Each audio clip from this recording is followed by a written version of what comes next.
Now I've just landed here in the middle of the desert. I just jumped from that plane at 50 feet. Luckily I used an old army technique so I didn't break my legs. Now, the most important thing about survival when you land in the desert is to head straight north towards the Sea of Sanctuary. So that's where we're heading.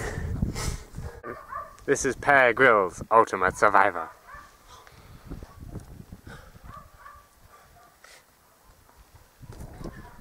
Alright ladies and gentlemen, I'm Pear Grylls and I'm going to show you how to conquer the desert in this harsh, wild wilderness.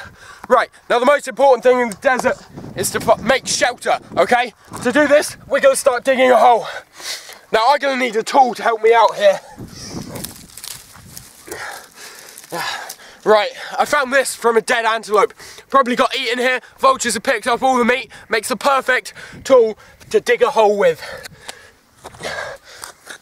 Okay, now this is a completely uninhabited area. Millions of years, it's gone completely empty with no people being here whatsoever. Right, now if you find any rocks when you're digging, you place them round the hole and then warm up in the sun and keep you warm overnight. Now you have to dig it quite deep so that you're out of the wind. Make sure that you keep warm in the cold hours. Overnight it can get to minus 30 degrees in the desert, so it's really important that you've got a warm shelter to hide in. Okay, so I finished making my hole. This is going to keep me in the shelter and warm overnight. Now what I need to find is some branches that will go over the top of me and keep me safe. Okay, now luckily the crew weren't very careful with their litter last night. I found this bottle. This is going to be perfect for cutting my branches. Okay, let's just see what we can find. Now you don't want to stray too far from your camp because there's a lot of predators around these parts and you could quite easily get caught. Okay, there's one. We'll just put that there, see what else we can find. Okay, now these branches are spiky, so that'll also help keep predators from pouncing on me during the night. Right, I'm just going to get in here, put my tools safe so they're handy for any time I might need them. We're just getting backwards, lie in my hole, put these branches over the top. There we go, and I'm going to be warm, safe and cosy all night. I can rest easy now. Now I've just woken up and I've noticed that there's a sand viper just over there. Luckily, I kept my weapon ready and I'm ready for any situation. Right, now you can tell it's a sand viper from the distinctive markings that they leave in the sand. As you can see, very easily to make out that this is in fact a sand viper. Now if you look over here very carefully, you could just see it moving. Now with a sand viper, what you have to do is grab it by the neck and just try and get your weapon in and cut off the head. And then stick the head in your mouth. Fit crunchy as well.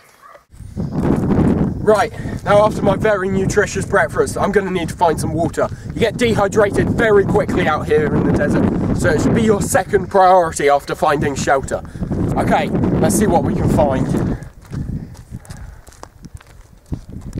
Now, very important to find water. I found this small dried up stream here, so we're going to see what we can find.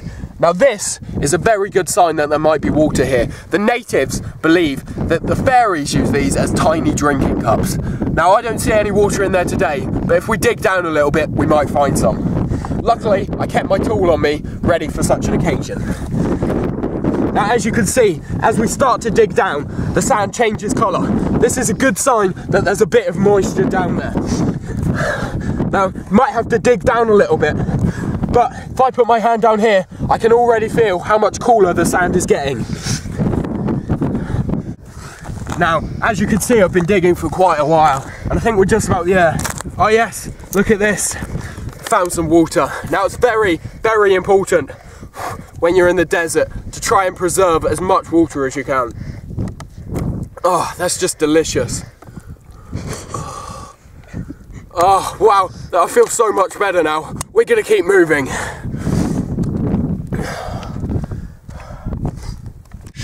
Okay everyone, we've just come across a very rare Hibabu desert monk. Now, there's very little known about these people, but they spend 364 days a year in this meditative state.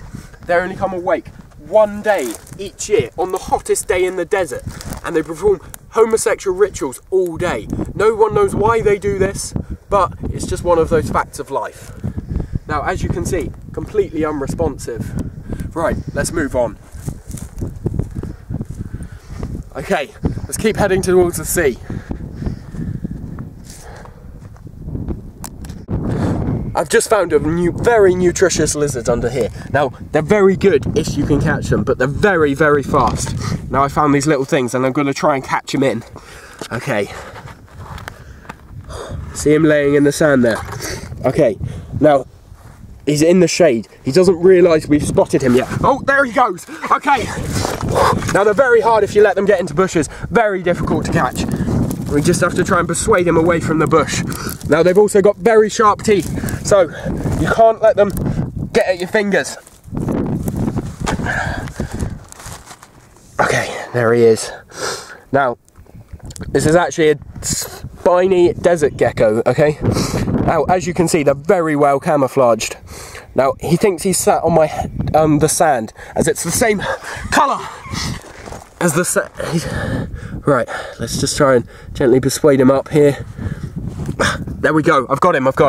Okay, now I'm going to see if I can get him into my mouth without him running off. Okay, ladies and gentlemen, are you ready?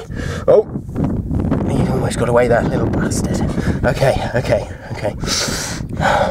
Now, what you have to do...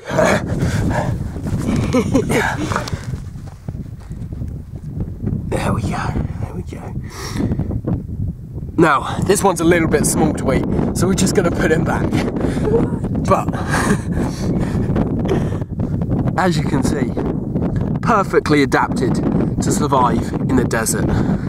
Right, we'll just put him back under this bush. Okay, I'm Pear Krills.